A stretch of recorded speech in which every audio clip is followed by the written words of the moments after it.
dumadi bukane kang wiworo.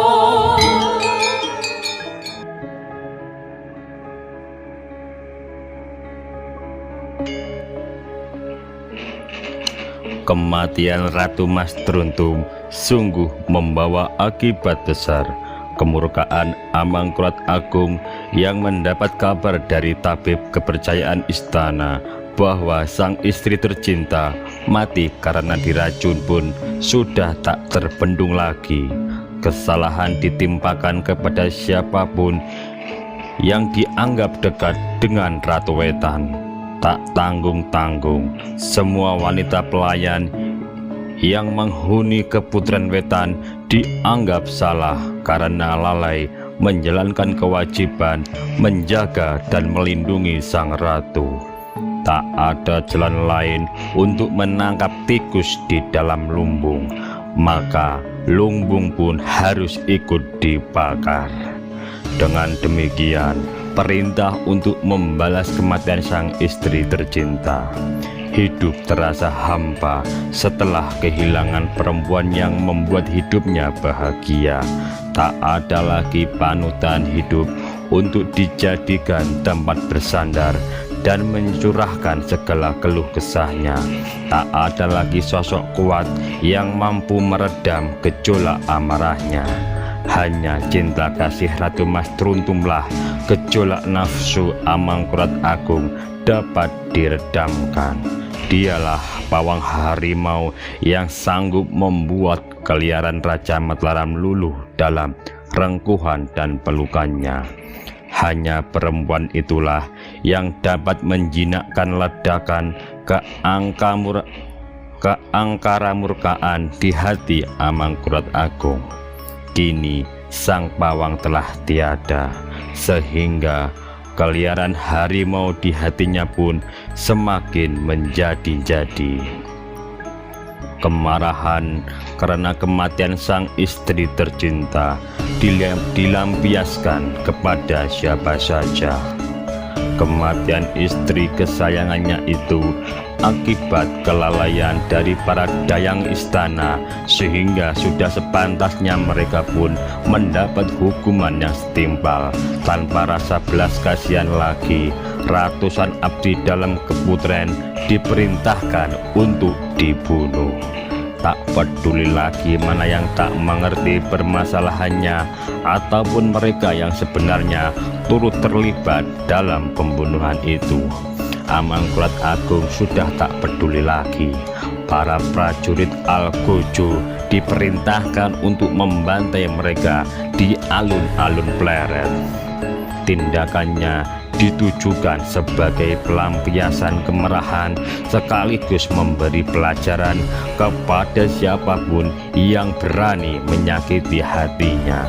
Tak hanya itu yang dilakukan untuk melampiaskan amarah dendam sang raja atas rasa kehilangan yang amat sangat itu. Agar puas, maka diperintahkan pula untuk membakar Keputren Wetan sehingga penyakit itu dianggap benar-benar hilang dari hidupnya. Kemudian rasa curiga pun ditujukan kepada para selir yang sejak lama memang memusuhi sang istri tercinta. Dia membenarkan haknya untuk mencintai Ratu Mas Truntum melebihi rasa cintanya kepada mereka. Hanya Ratu Wetanlah sumber kewibawaan, sumber keperkasaan sebagai seorang lelaki. Matinya Ratu Mas Truntum dianggap telah mematikan kegairahan hidupnya. Hatinya menjadi gelap. Hari-hari yang dilalui pun terasa hampa. Malam-malam pun dilewati dengan rasa sedih dan gelisah di atas ranjang yang kosong. Hasrat kelelakiannya tak mampu disalurkan lagi dengan perasaan yang nyaman dan membahagiakan sebagaimana dulu dilakukan bersama Ratu Wetan yang pandai menyenangkan perasaannya. Tak ada lagi senyuman tersunggingnya sebelum beranjak tidur karena rasa puas setelah memadu kasih dalam larutan cinta. Yang ada kini adalah rasa gelisah dan marah. Dalam keadaan itu, tak ada istri lain berani untuk mendekatinya.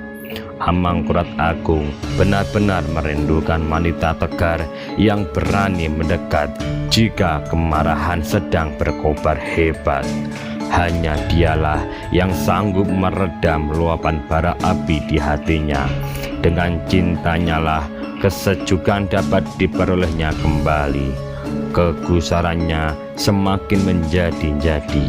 Amangkurat Agung memerintahkan pasukan kepercayaan raja untuk menangkap semua istri.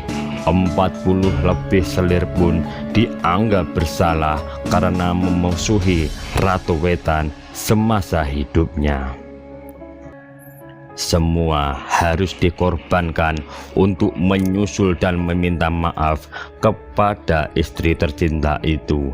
Para selir kemudian dihukum, dilarang keluar dari tempatnya dengan pengawasan ketat para prajurit kepercayaan. Mereka tidak diberi makan lagi selama berhari-hari hingga lambat laun mereka lemas dan mati.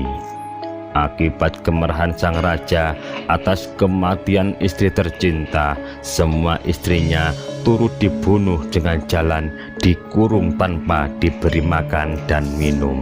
Apabila mereka kelaparan, maka diperintahkan untuk memakan temannya yang telah mati. Demikian seterusnya sampai yang tersisa hanya satu orang istri saja. Ia dapat bertahan hidup selama lebih dari sepekan tanpa makan dan minum. Selir malang yang belum tentu terlibat dalam persoalan kematian Ratu Mas Teruntum itu pun akhirnya dikubur hidup-hidup di samping makam Ratu Wetan. Mereka semua dianggap layak mati sebagai teman kehidupan selanjutnya istri yang sangat dicintai itu. Demikian pula dengan komplotan yang diduga hendak menyingkirkan Pangeran Natabrata yang telah diberi gelar istimewa dengan nama Raden Resika itu. Anak tiri yang dikasihinya sebagaimana anak kandung itu pun rupanya sedang diincar oleh beberapa pihak. Setelah dilakukan penyelidikan kuat, Amangkurat Agung mendapat laporan dari orang-orang kepercayaannya bahwa ada komplotan yang hendak merongrong kewibawaan raja dengan cara membunuh Ratu Wetan dan anak tirinya. Komplotan tersebut dipimpin oleh Ngabehi Martonoto yang diduga kuat memiliki hubungan dengan Raden Mas Tejoningrat. Rupanya salah satu sesepuh Mataram itu tidak rela kalau tahta Mataram akan diambil alih oleh keturunan yang jauh dari darah Panembahan Senopati. Ngabehi Martonoto pun mempunyai kepentingan lain di luar kepentingan itu. Oleh karena itu, sasaran dari komplotan itu tidak hanya Pangeran Natobroto saja. Ada dugaan bahwa dia pun berencana hendak membunuh Tumenggung Wirojoyo yang mendapat kepercayaan sebagai pelindung kepentingan Ratu Mas Teruntum, terutama sebagai pengawal Pangeran Natabrata. Ia dianggap sebagai ancaman bagi kelangsungan hidup keluarga Mataram, sebab jika Raden Mas Tejoningrat tidak dapat naik tahta, maka akan diambil alih oleh keturunan selain darah Panembahan Senopati. Tumenggung Wirojoyo tentu saja akan senantiasa membela kepentingan keluarga dan Ratu Wetan agar selalu dekat dengan Amangkurat Agung. usaha pelenyapan orang-orang yang dianggap akan mengganggu kepentingannya terhadap Raja Mataram itu pun kemudian dilancarkan. Dalam waktu tak lebih dari sebulan, Patih Wirapatra dapat melaksanakan tugas yang diembannya dengan baik. Bersama pasukan kepatihan yang dapat diandalkan, dia berhasil mengungkap persekongkolan pembunuhan keluarga raja dan rencana-rencana lainnya. Tuduhan pun mengarah kepada orang-orang yang berkepentingan bersama Ngabehi Martonoto, terutama para kerabat istana yang melindungi kepentingannya serta berseberangan dengan kebijaksanaan Raja Mataram. Berpangkal dari titik itulah dapat diduga pula bahwa memang ada dua kubu yang saling mengancam kedudukan masing-masing. Satu kubu di pihak Raden Mas Tejoningrat yang menginginkan tetap menjadi calon pewaris tahta Mataram, sedangkan kubu lainnya berada di pihak keluarga Keputren Wetan. Duga-dugaan persekongkolan untuk merongrong kewibawaan Amangkurat Agung pun mengarah pada keterlibatan keluarga dalam Surabaya. Selama ini Pangeran Pegik senantiasa melindungi kepentingan Raden Mas Tejoningrat, cucunya. Mereka khawatir dengan pengaruh Ratu Mas Truntum dan anaknya yang akan berakibat tidak baik bagi kepentingan sang cucu agar dapat naik tahta kelak sebagai pengganti Amangkurat Agung. Mereka berupaya memberikan perlindungan lebih kepada Raden Tejoningrat karena mendengar kabar adanya rencana pembunuhan oleh sang raja kepada anak sulung yang dianggap telah berlaku durhaka kepada ayahnya sendiri. Kekisruhan merebak karena kabar bahwa kubu dalam Surabaya mendapatkan bukti adanya rencana pembunuhan terhadap Raden Mas Tejoningrat dengan jalan meracuni makanannya sebagaimana racun yang digunakan untuk membunuh Ratu Mas Truntum.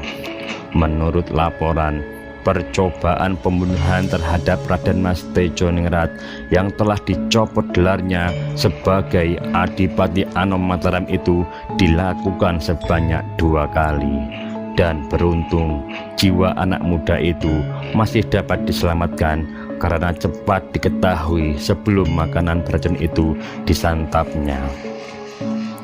Percobaan pembunuhan itu pun mengarah kepada Amangkurat Agung yang sengaja ingin melenyapkan anak yang membangkang perintahnya itu. Bagaimanapun juga, peristiwa tersebut telah menimbulkan perhatian yang besar di kalangan keluarga keraton. Kubu yang membela kepentingan Raden Mas Tejoningrat pun menuduh bahwa tindakan tersebut tentu dikarenakan keterlibatan Ratu Mas Truntum yang ucapannya sangat dipercaya oleh sang raja. Mereka menuduh bahwa janda Ki Panjang Mas itu telah mengguna-guna agar Amangkurat Agung dapat tunduk dan menuruti apa yang diinginkannya. Rupanya kehadiran Ratu Wetan ini menimbulkan berbagai macam persekongkolan yang luar biasa. Saling tuduh dan saling menyalahkan merebak di kalangan keluarga dekat istana. Banyak pula di antaranya yang menduga bahwa sang raja sendiri telah tega untuk melenyapkan putranya sendiri demi kepentingan istri kesayangan dan anak tirinya, termasuk pemberangkatan Raden Mas Tejoningrat dan Pangeran Singosari ke Medan Terang adalah bagian dari rencana untuk membunuh mereka berdua. Sang raja berniat memberikan kedudukan gelar putra mahkota kepada Raden Resika, anak Nyai Truntum. Hingga beberapa waktu kemudian muncul dugaan keterlibatan keluarga sepuh sesama saudara Sultan Agung yang dianggap berperan dalam pembunuhan Ratu Truntum. Penyelidikan tentang siapa yang memerintahkan pembunuhan menggunakan racun Anglung Upas terus ditelusuri. Orang-orang kepercayaan Amangkurat Agung yang mendapat perintah penyelidikan kematian tersebut selanjutnya mengarah pada keterlibatan Pangeran Selarong. Pangeran Selarong adalah saudara Sultan Agung, putra Sunan Sedo Strapya Anyokrawati dengan Ratu Ayu Lungayu dari Ponorogo. Paman Amangkurat Agung ini dituduh sebagai orang yang menyuruh menggunakan racun Anglung Upas untuk membunuh Ratu Wetan. Atas perintah sang raja, sesepuh itu pun tak bisa lepas tangan atas kematian Ratu Truntum. Pangeran Selarong selanjutnya dihukum mati dengan ditusuk keris ketika dirinya sedang berada di Desa Bareng, wilayah Kuwel Delanggu.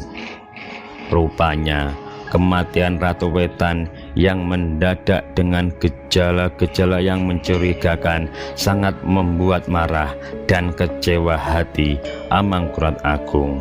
Kerisauan ini menimbulkan kekhawatiran dan kecurigaan pada hal-hal yang paling remeh sekalipun. Kemarahannya yang tanpa terkendali pada akhirnya telah mengakibatkan banyak nyawa tidak berdosa turut dikorbankan dengan cara-cara pembunuhan dan penghukuman yang mengerikan. Kekejaman yang dilakukan oleh Amangkurat Agung itu kemudian dicatat pula oleh Ki Sasro Jogopati, Tumenggung Surawikromo, dan Bagus Burhan sendiri. Mereka semua adalah abdi dalam juru tulis Keraton Pleret. Tulisannya di kemudian hari menjadi sebuah cerita yang diterangkan dalam babat Mamona. Pada masa-masa itu, keadaan Istana Pleret pun semakin mencekam. Kematian Ratu Mas Truntum benar-benar membawa akibat yang demikian buruk pada diri Amangkurat Agung pada waktu berikutnya. Sumber-sumber dari pihak kompeni VOC sendiri memberikan catatan atas peristiwa itu. Mereka menggambarkan akibat-akibat kematian itu setelah sebab-sebab dari peristiwa kematian Permaisuri Amangkurat Agung itu tersingkap. Duka berkepanjangan yang begitu mendalam membuat Amangkurat Agung seolah-olah menjadi sakit jiwa. Hampir setiap waktu dia berkunjung ke makam Ratu Mas Truntum di Gunung Kelir yang kemudian dibuat begitu megah dan mewah dengan nama Giri Antakapura yang berarti Istana Kematian. Bahkan kerap kali sang raja bermalam di pekuburan demi rasa kerinduan kepada sang istri tercinta. Ketika utusan penting kompeni VOC dari Betawi dan Asem Arang datang berkunjung ke Keraton Pleret, mereka tak mendapatkan sambutan meriah seperti biasanya. Padahal penghormatan dengan tembakan meriam itu adalah aturan yang dianggap wajib sebagai sebuah peristiwa yang luar biasa. Atas perintah sang raja, pihak keraton pun tidak diperkenankan melepaskan tembakan meriam untuk menghormati kehadiran duta kompeni dengan alasan dirinya sedang berduka atas kehilangan istri tercinta. Melihat keadaan yang dialami oleh sang raja, beberapa kalangan yang masih memperhatikan dirinya pun merasa prihatin dan turut bersedih.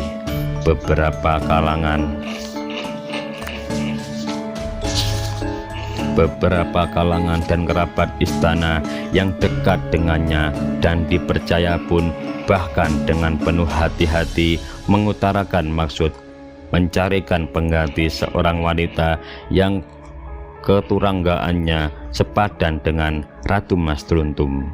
Para sesepuh bermaksud memulihkan suasana hati Amangkurat Agung.